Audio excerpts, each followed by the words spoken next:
son gets a day. Hello, my name is the Mr. Brovicast Show. Welcome. Once again, no one has written me a new intro, so I wrote you a Superman song.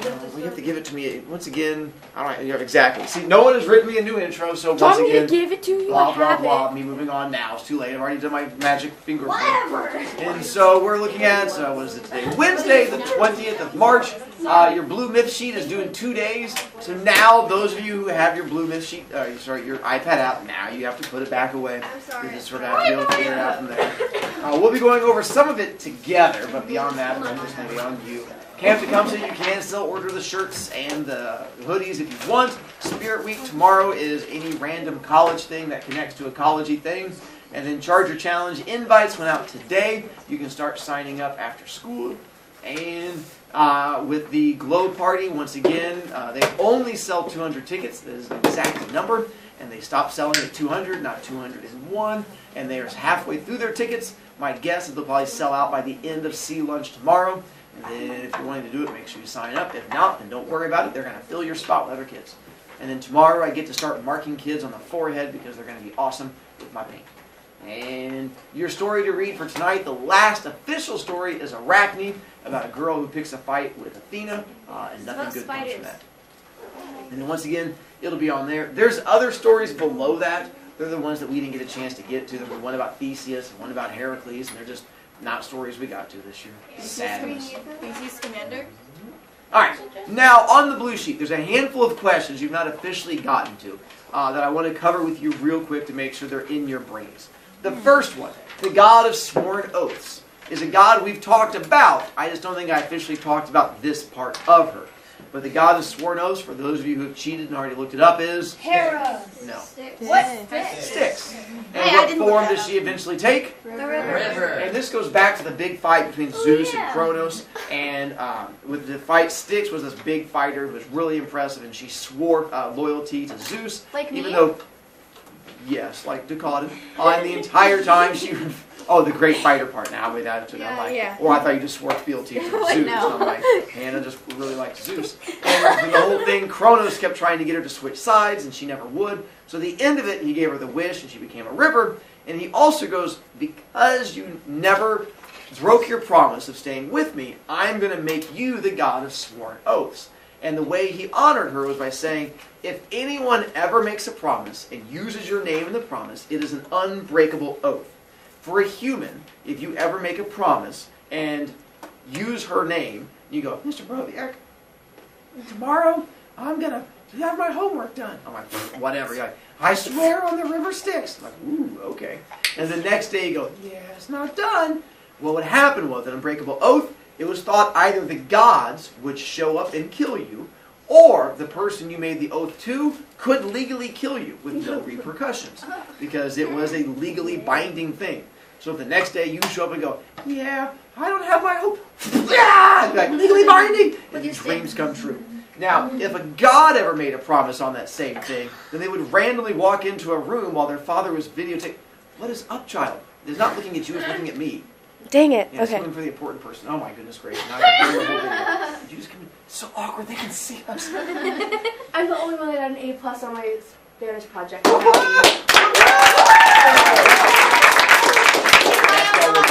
Okay, I need a gyrus marker. There's like a whole bunch of them over there. You just Throw walk one past at them. it. Okay, I don't know if I can use your special one. Yes, you can use the special ones. That's Wait, fine. can I have a high five? Yeah. Wait, I want a hug. In the middle of giving me a hug, and you walked away. No, this is great. That was the best. Oh, yeah.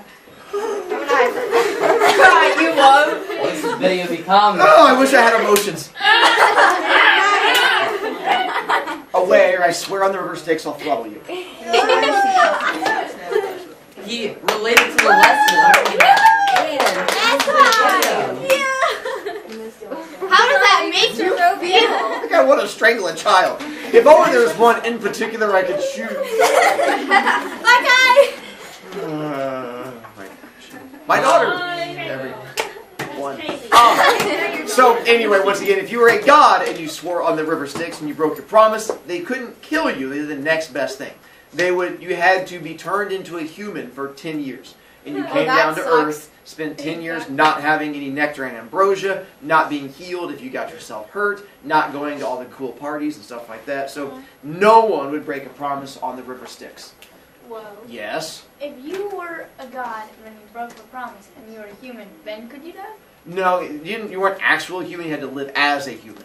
Like, go down there and, like, live in the villages and stuff like that, which for them was considered, like, all ucky and gross. So it was as much of a punishment. You weren't actually human. You were just not able to turn into, like, your real form and stretch your legs. Now, with our 3 fates, I'm moving on. You're going to have to talk about all that stuff later because my daughter came in. She's a horrible person. She ate up all of our time. Oh, my goodness. It's on video. So now, with our 3 fates, who is the first of the 3 fates? Girl. Clotho. And what is Clotho's job? The second fate? Sister. That was some fancy butchering. Lachesis and her job. And the last one? The S is silent. It's Atropo. Not that she's around to complain. And then her job was?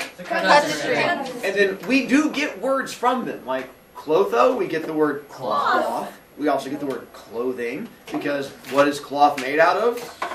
String. And that's the connection. With Atropo, there's a word called atrophy that we get from her. Atrophy is whenever a muscle does not get used, it sort of shrivels up. The best example is if you know a person who's been in a wheelchair for a long time, their legs sort of don't work as well. Or if you know a kid who has like a broken leg and have like one in a cast, when they get the cast off, they have like a normal leg and like one little shrunken leg. That's atrophy. And the way the Greeks believed it was almost like the god had cut the strings of your leg and it had gone, yard, it sort of shrunken up. So they call that atrophy after the god Atropo. Still no questions. I know. Wait, it's the middle book. Once again, me going on. And so with Prometheus on 57, this one should be just basic knowledge, but apparently basic knowledge does not always work real well. It is a balloon.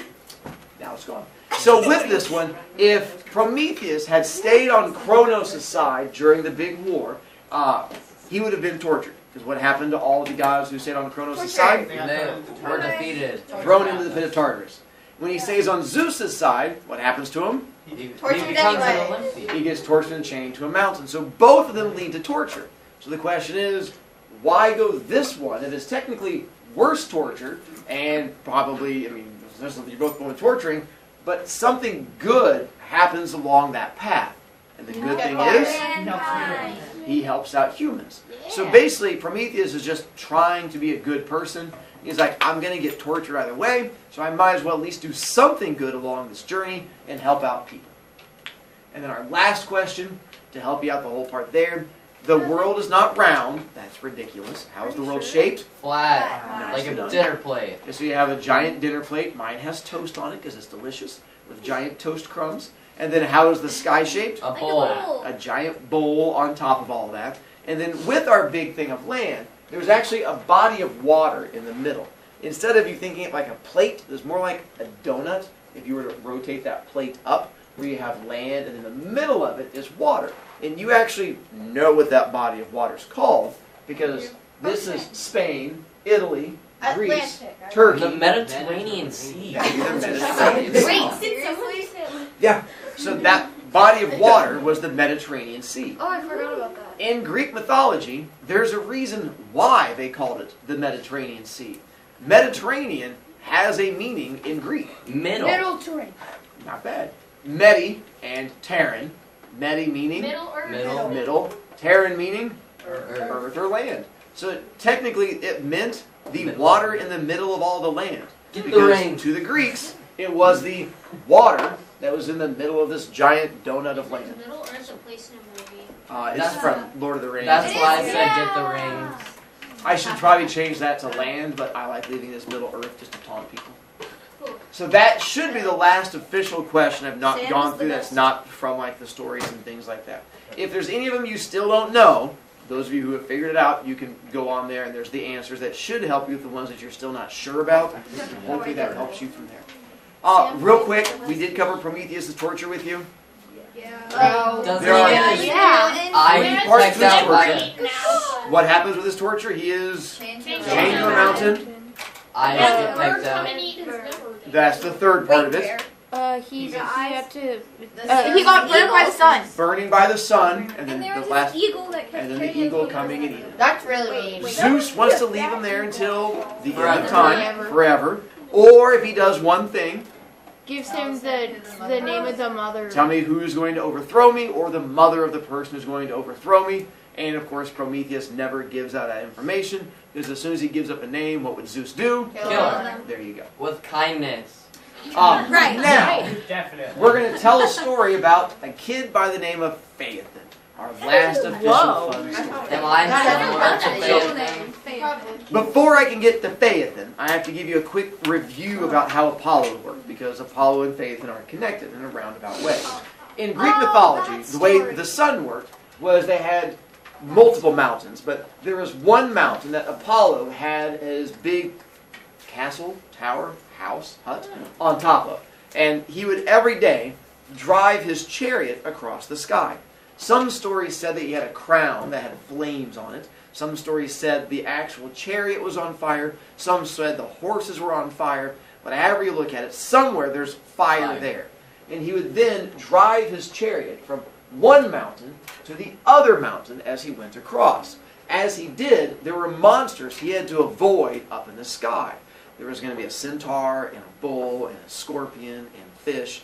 And those monsters, we later found out, are also going to be the Constellation. and that's where the constellations came from. They were thought to be monsters that Apollo had to fight as he went across every single day. Evening time, he would land on this mountain on the other side of the world. He would then travel down the mountain until he got down to this body of water. What's the body of water called? And there was a guy waiting for him in a boat. And the guy on the boat, they have him then get on. They would travel across the Mediterranean, and then he would then travel up there to start the whole process all over again. Why? Mr. Brovicast, wouldn't it have been smarter just to build a house on the other mountain and then just sleep there? Yes, it would have been, but he couldn't.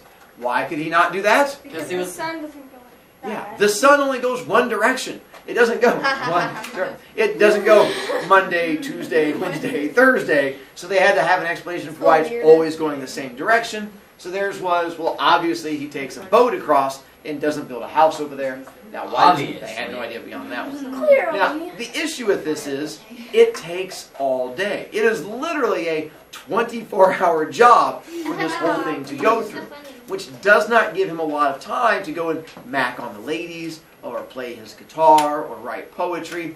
So he does what's called retiring, and he steps down. But we can't not have a son anymore, so he has a friend of his step in, another titan by the name of Helios. And Helios becomes the new sun god. And Helios gets promoted, and Apollo steps down and goes into management. And instead of Apollo being the one to drive the sun chariot, Helios is the one to drive the sun chariot, and Apollo is now free to run around and mac on the ladies and stuff like that. So now here's where our story comes in. There's a young boy by the name of Phaethon. And Phaethon had grown up his entire life with no father figure around, just him and his mom. When he gets into junior high-ish, that early high school, one day he's at school and bullies start to harass him and give him a hard time about the fact that, where's your father? How come it's just your mother? Because kids are awful humans, and they start to harass him. So he goes home that day and is like, hey mom, the kids at school have been harassing me, and I know you've never told me who my father is. You said it's like this whole big secret, but it's really starting to get me down. Is there any way you could give me some information about it? And she goes, all right, I think you're old enough. It's time you finally knew.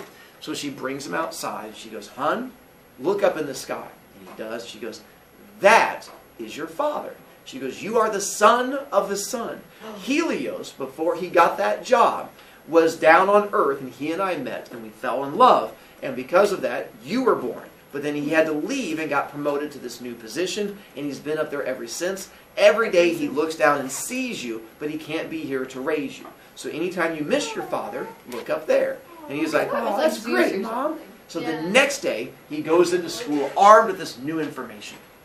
The bullies approach him again, like, hey, little Phaethon, they push him around, like, where's your father now? He goes, oh, I'll tell you where my father is. My father's right there. I'm the son of the sun. Helios is my dad. What do you think about that? And the kids at school go, You're an idiot. And they make fun of him. And they go, yeah, that's your mom lying to you. That is not your father. Your father's just some random guy. He's like, and he gets all upset. As you would, because kids are awful. So he decides to prove it to the big fat jerk faces at school. And he figures the best way to prove it to them is to go and seek out Helios himself. So Phaethon runs away from home, goes on an adventure for the next year of his life, tracking down this mountain that apparently Helios lives at the top of. Eventually, locates this mountain, climbs all the way up to the very top of it before dawn so he can catch Helios while he's still in there. Sums up all of his courage, gets to these gigantic doors, throws them open and steps inside. He's like, my name is... Ah! And he falls straight to the ground. There's a burning bright light that is emanating from inside. And he falls to the ground, grabbing his head. And he's just rolling around, and all of a sudden the light is extinguished. And he blinks a couple times, and he sees a gigantic figure taking off a large glowing hat and putting it into a box behind him on a giant throne.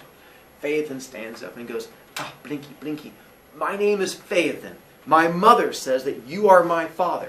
I have come to see if it is true. Are you truly my dad? And Helios stands up and looks at him and says, Phaethon, I am your father. And he reaches out his hand to him, and Phaethon's like, I knew it! And he goes running over there, and they high five. Helios apologizes and goes, listen, your mom is correct. I did have to leave when you were a small child. I got promoted to this job, but every day that I've been working, I have watched you as you have traveled. I have watched you grow up, and you have meant everything to me. And to make it up to you, here's what I am going to do. I'm going to give you the ultimate birthday gift. I'm going to wrap them all into one. I will give you one wish. Whatever you want. If it is within my power to grant it, you may ask it. I swear upon the river Styx, it shall be so. What is it that you ask?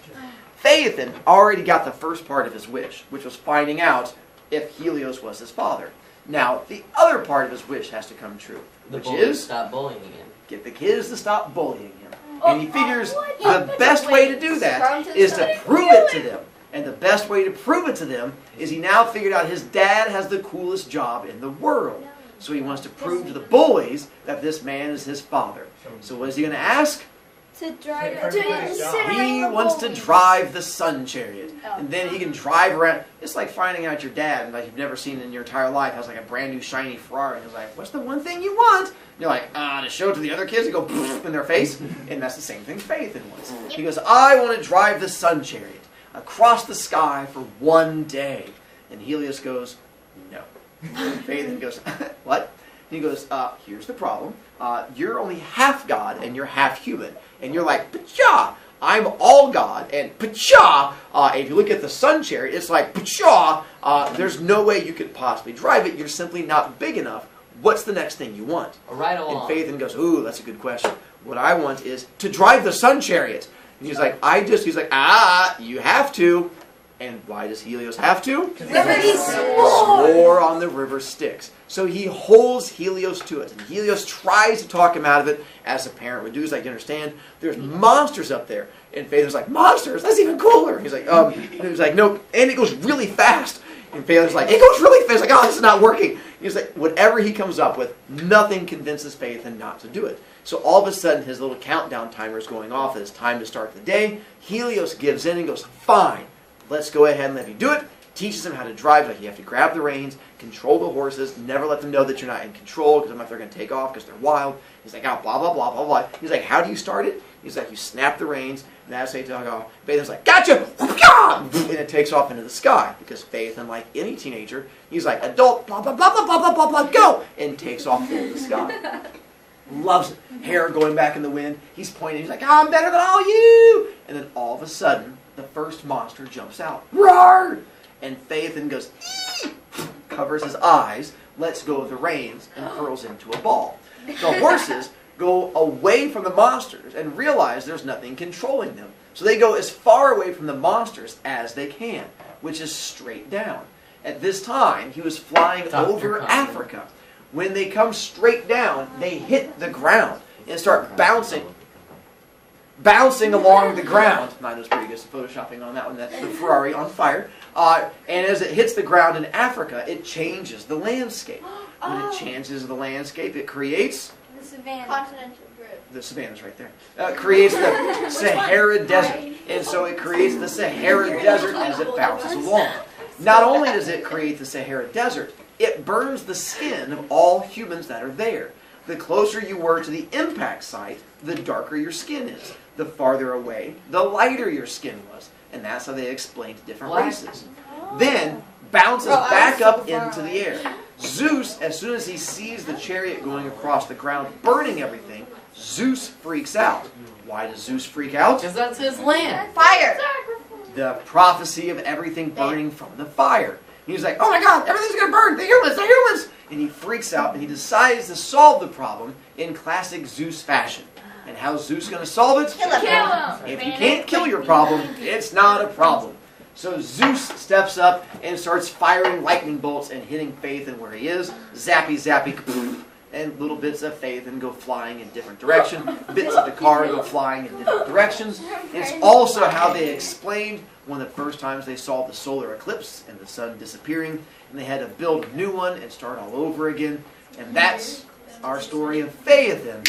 And the idea of the reason they told this story was any time that your parents told you to do a thing and you did not do that thing, You'd be killed by Zeus. they would say, have you heard the story of Phaethon? And you're like, I have not heard that story. Like, well, let me tell you what happens if you don't listen to your parents. Like, you're going to die from Zeus. And they pass along that. Like, I'll always follow what our parents say. And that's how I run into the middle of a classroom and hug them embarrassingly in front of people. But that's a whole different story. Coots! How did he die though? How did he die? But isn't he like half God? Because he's only half God, he's not full God. So And he's apparently only getting half God. hit by lightning bolts and falling from the very top things while on fire from lightning bolts and going kasplatty was enough to kill a half God. And so, yeah. The half of him that was human was dead, and the half of him that was God said, thank God I'm dead. And so we were good to go. Thank the other half of me. That's funny. I How many wonder. times have you used that joke? Actually, that was like only the 12th time today. So then, our last story for us to take a look at is a story about Arachne. I'm just going to give you a little blurby of the beginning bits of Arachne. It deals with Athena, the god who's right over here. And Athena is the god of a couple different things. What is Athena the god of? Wisdom, war, and weaving. If you don't know what weaving is where you have a giant... Have you ever been to Conner Prairie? They have a little thing, just like a little loom. Savannah getting all excited. And so weaving is an actual art style that you use to create pictures into things using string. My giant Spider-Man thing over here is sort of like an example of a giant weaving thing, where you would weave the pictures back together using the string. Well, that was what Athena was the god of. That was her particular art area, was that she was supposed to be the best weaver to ever exist. Well, one day, there's a girl by the name of... And there we stop. I sent you a video of the rest. Tomorrow, review game, Friday, Blue Sheet News.